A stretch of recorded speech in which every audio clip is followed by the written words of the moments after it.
Oh, makeup.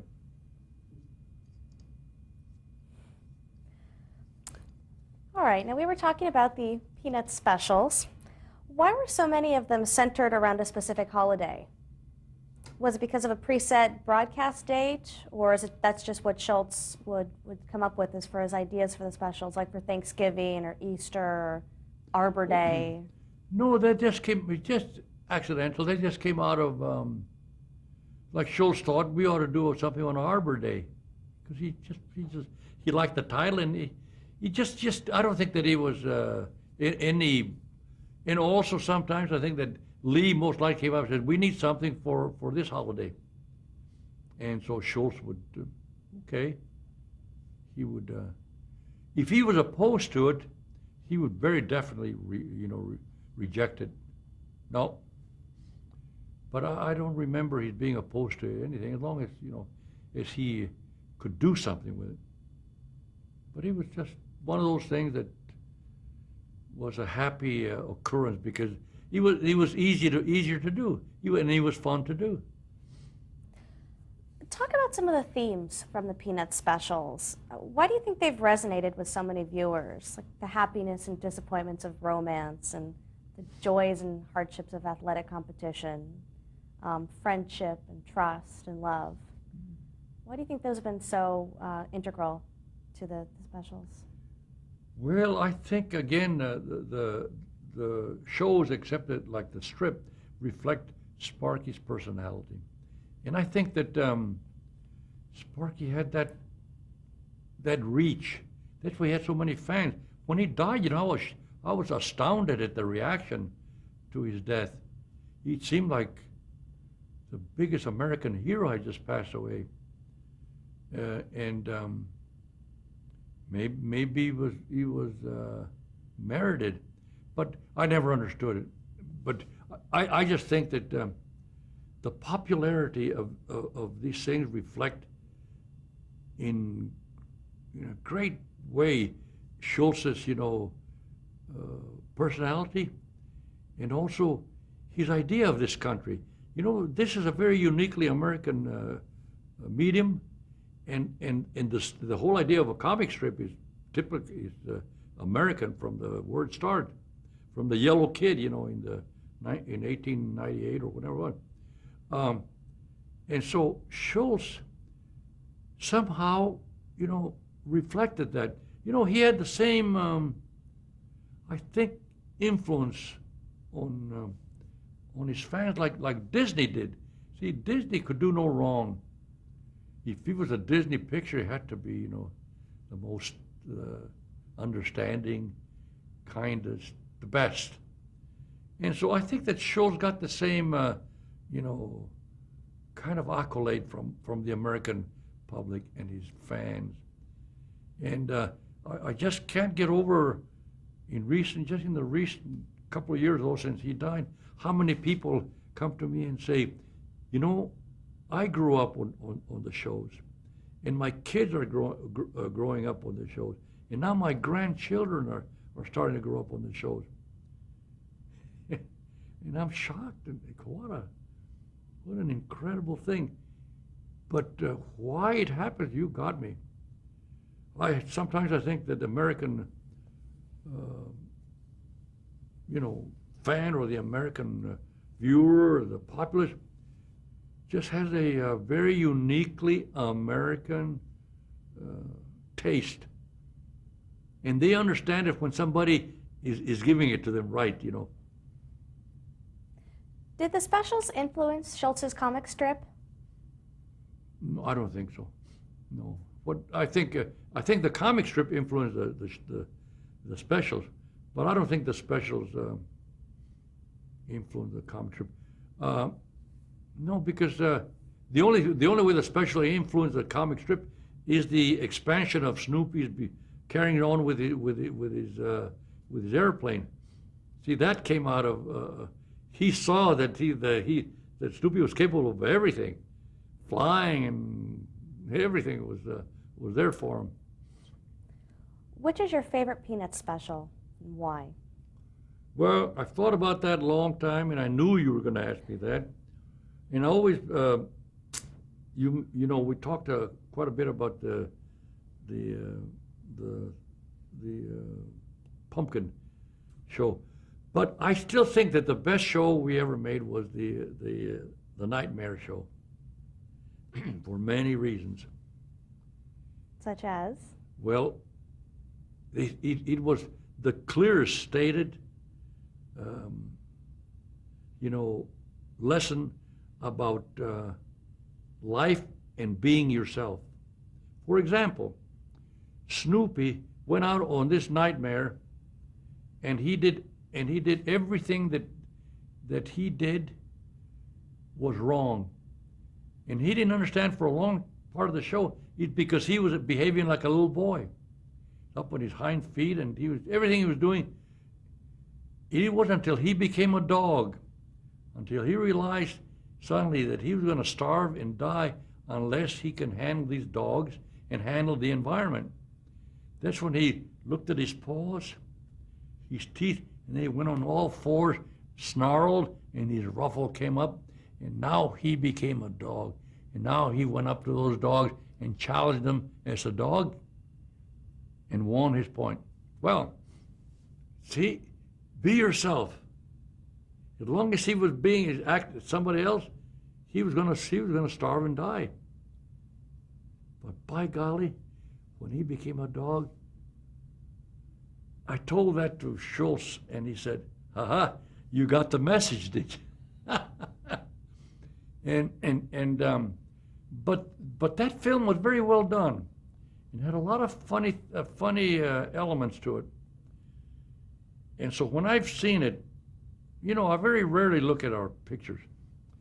But once in a while, when for some reason or other, recently that I've seen that show, I smiled to myself and I say, by golly, that was a good show. You know, it had a lot of good things in it. And it's still my favorite. It wasn't the best show because my favorite show of all is a feature you're going to mention later on. Which is your least favorite of all the Peanut specials? Who, least? Least favorite. No, what is your least favorite? Oh, my least favorite. Yes. Oh, my least favorite of the special. What would be like maybe the cancer show. And again, my least favorite because the subject matter is so painful. And well, another one that wasn't never my favorite, and we didn't do a good job, and it was a bad story, was the All-Stars show. You know, but playing baseball. It wasn't very satisfying to me. Well, let's move on to the Peanuts feature films. In 1969, you produced the first full-length Peanuts film, A Boy Named Charlie Brown. Uh-huh. How did that project come about? Whose idea was it to produce a Peanuts movie? Well, I think very likely it was CBS. I forget who was the financier of it. I think it was CBS.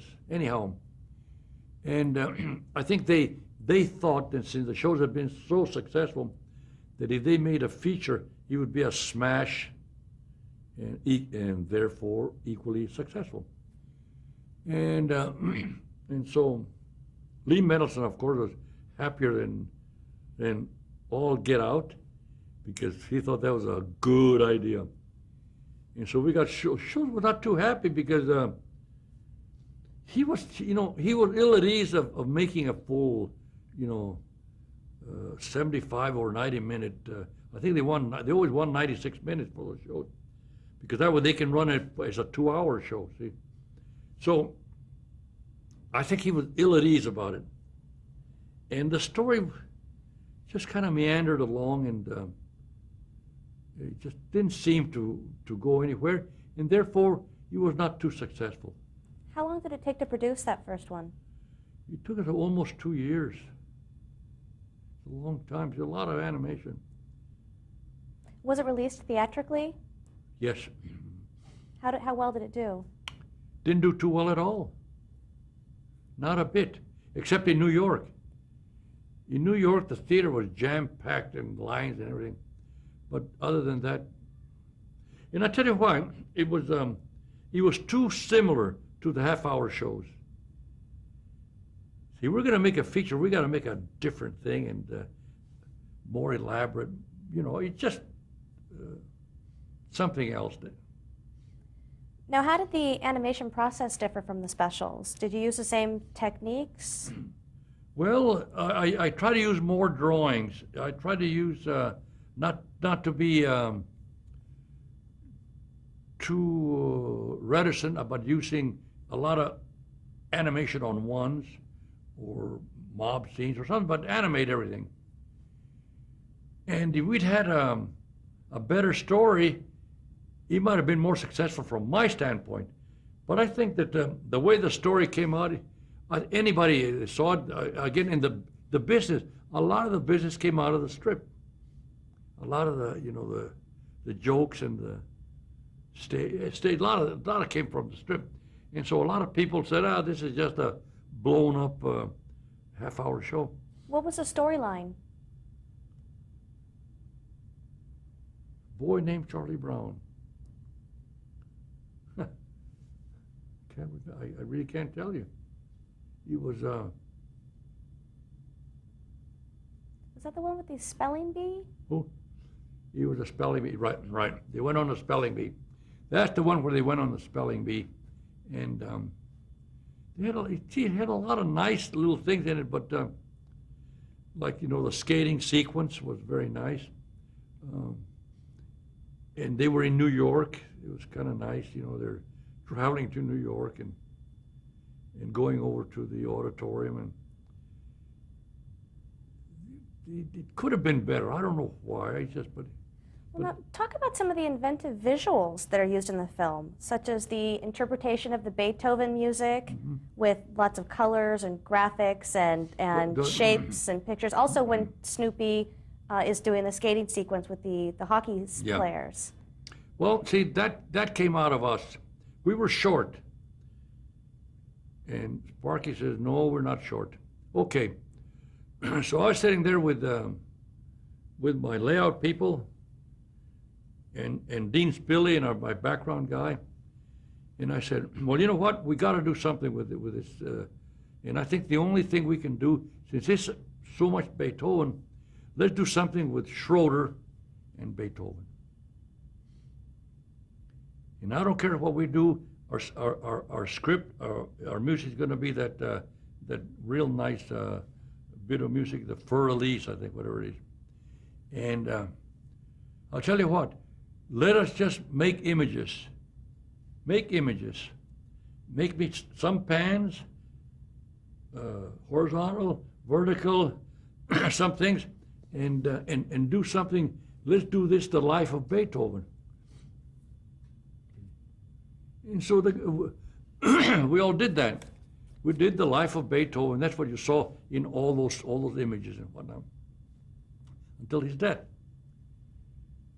And when he was done, I was very pleased with it, because it was different, and it was like giving the people a relief from the Peanuts half-hour shows. Here's something artistic and different. Schultz didn't like it at all. He said, what is that, a commercial? No, Sparky, I thought it was a great story about Beethoven. And he went with a picture because Schroeder was playing a Beethoven thing, and so there, I said, anyhow. So he accepted it grudgingly. But see, it wasn't his story, see? And he was very leery of that. And I never would have done that, except we were just desperate. We were so far short, and I needed that footage. Well, now, aside from that first one, you made 3 more Peanuts movies. Talk about working on these. Snoopy Come Home? Snoopy Come. That's my favorite. Why is that? Because it's a good story. It's a real good story, and it's well told, and it's very funny. From beginning to end, that was a good story. And we introduced funny new things for Snoopy, and there's a funny thing, that little girl capturing Snoopy, you see. She'll even got a kick out of that, but he didn't like the fact that, I was giving Snoopy another name. Sparky, the little girl gave him that name. I didn't do it. But he was, I just liked that. That was a good picture. and I think it did better in the theaters. How about Race for Your Life, Charlie Brown? Race for Your Life was another good potential story. Now, for some reason, it didn't do as well in the theater, and I don't know why. There's something missing apparently in it. Maybe there wasn't enough of the whimsical, sparky jokes. See, those whimsical, sparky jokes that he uses on the strip, that's what makes him so popular and so likable. And as soon as we get away from that and try to be original, see, we were trying to be original in the Race for Your Life. And I think that's what defeated it. But you got me, you know, I can't tell you about our audience and the critics. They've got their opinion. We never try to do a bad picture on purpose. We do the best we can, and we think we have a good picture until the moment we're finished, except the Christmas show and another one you're going to ask me. Oh, go ahead, ask me. Well, the final movie that you worked on was Bon Voyage, Charlie Brown. Talk about working on that one a little bit. Bon Voyage, was it? Where they went to France. I know. Yeah. That's what they went back to again to Europe, and I don't know. That was a good picture. He was a good picture, and I don't know why it wasn't as successful as anything else. He just missed. And there. The funny thing is that I've never heard a criticism from anybody. I've read some, but very rare. And I never understood why Bon Voyage didn't. I know we got sued for using, you know, that thing that you have on the, you know, in the airplane in the where you take off on the plane and you go down the long, you know, hallway, and they have a moving thing, you know, for the floor. Somebody sued us for using that. They said that he had invented it. I said, but everybody has that. Well, anyhow, that's the only thing I can remember about Bon Voyage. I liked most of it. I liked, there again, Snoopy and his, you know, Never Never Land. He was a chauffeur. Here they are in driving that little deux chevaux, and he was great. And I went to that, you know, that little chateau that I drew there. We went to visit it because Schultz had been there. I went to see it, and he was just great. I loved everything about it. I couldn't get into it, though I tried. See, it was a deserted chateau. And everything that I drew where they were sleeping and everything was exactly the way it was. I mean, the way it had happened to Schultz. When he was in the Army, see, he was in that chateau. And so that's why we went back there, to see it. And everything about it was okay, except it just didn't, nobody seemed to like it. Well, now, in 1983, the Peanuts gang got their own Saturday morning series, The Charlie Brown and Snoopy Show. Mm-hmm. Now, talk about that project. How did that come about? Well, I think I can give Lee Melendez screen credit for wanting to do that thing. He just thought it was an easy thing to do. We could do it, and we could do a good job. Maybe also the network thought that. But when we sat down to put, you know, information into storyboard, I had no story. We went to Schultz, and he wasn't interested. So Lee Melendez had these titles, so I just illustrated those titles. Whatever we could find out about those things, I put down. And so it wasn't funny, and it wasn't Peanuts, and they were very strange. And I did them very unhappily.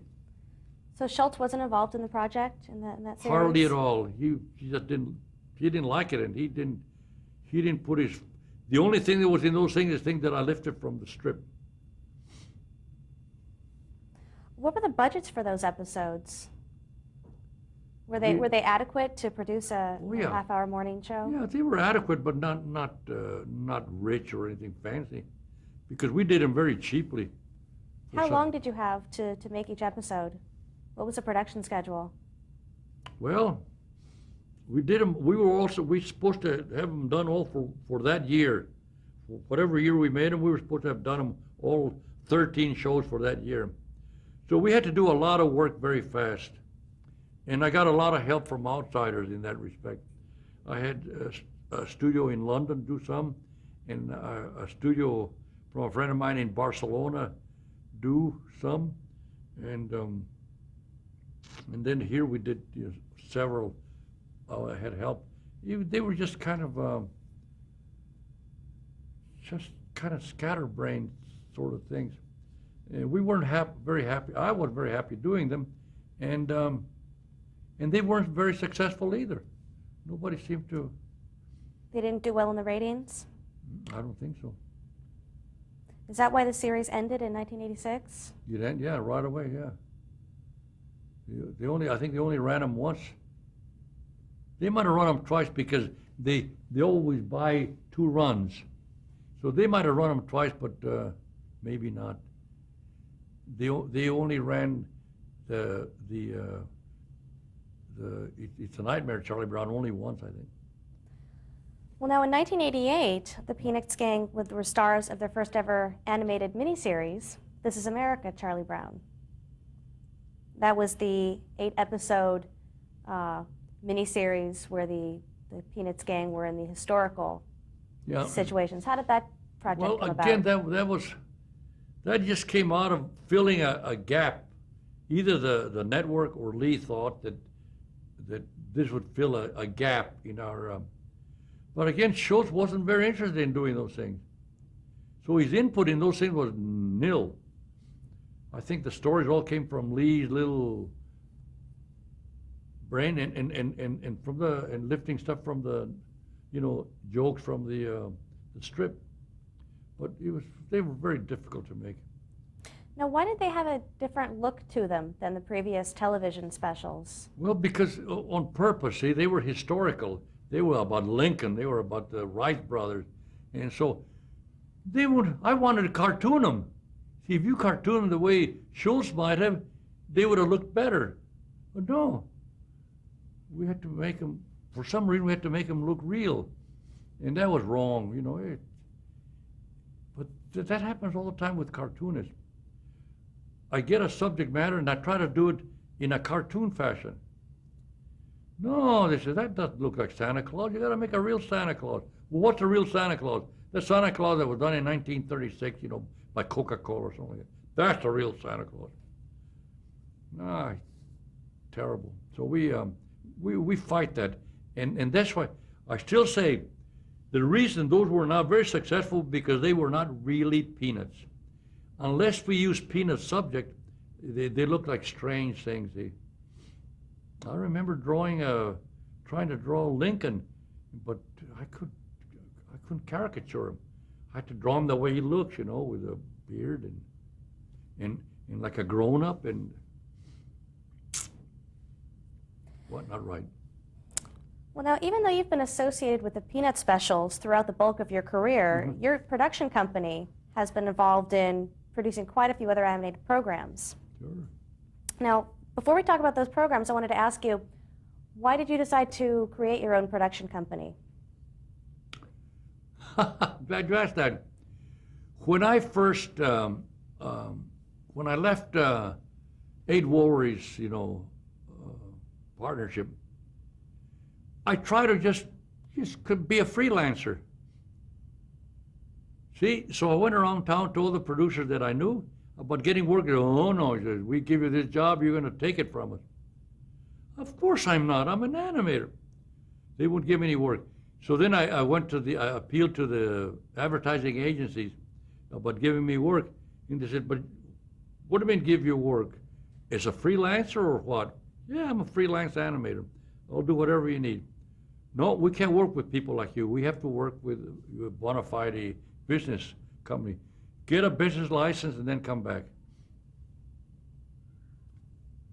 So I asked a guy from J. Waller Thompson,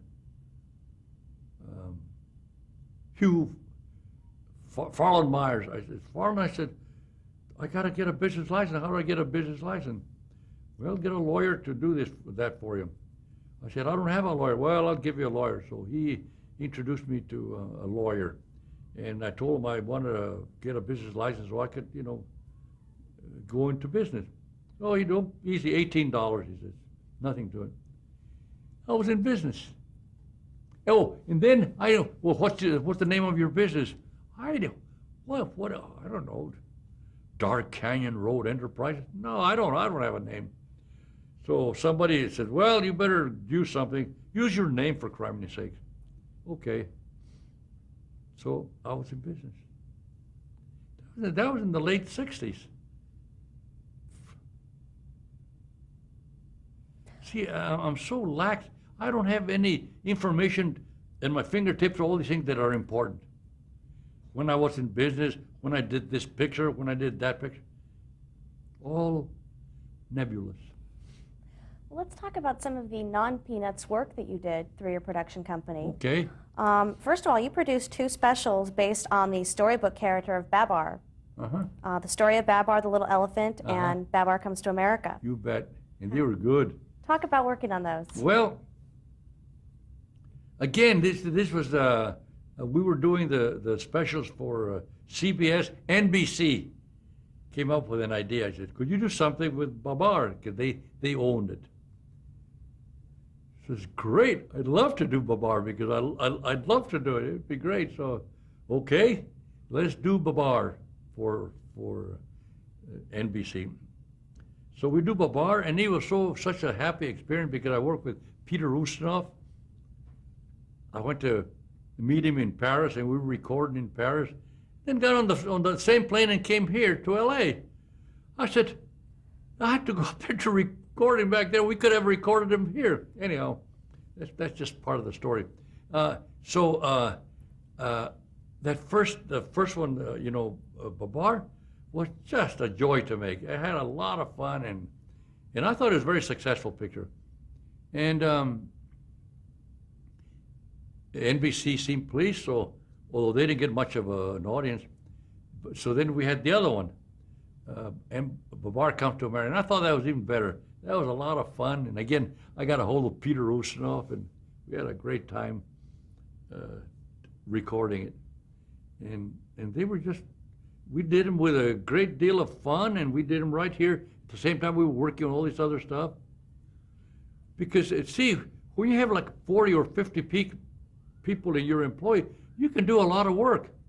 Not just doing 2 of these a year was easy, but I was also doing, dozens and dozens of commercials, and I could do other features and do other things, which I did. Ask me some more. Now, with these 2 Babar specials, did you direct and animate them yourself? Yep, we did them right here, yeah. I was there.